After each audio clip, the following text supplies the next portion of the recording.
नीतीश राणे के बयान पर एआईएमआईएम के तर्जुमान वारिस पठान ने जवाबी हमला किया। उन्होंने कहा कि मदरसों से दानिश्वर निकलते हैं जिन्होंने अंग्रेजों के खिलाफ जंग लड़ी।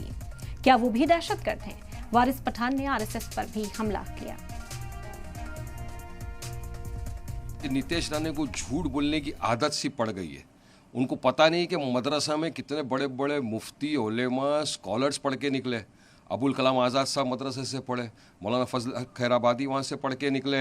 इतने उलेमा, स्कॉलर्स, इस्लामिक स्कॉलर्स जिन्होंने ब्रिटिशरों के ख़िलाफ़ जंग आज़ादी में हिस्सा लिया, जिहाद का फतवा दिया, वो मदरसे के प्रोडक्ट के मदरसे से पढ़ के निकले। तो क्या ये आतंकवादी है? इस तरह के अल्फाज इस्तेमाल करके ये तमाम जो फ्रीडम फाइटर्स है उनका अपमान कर रहे हैं ये।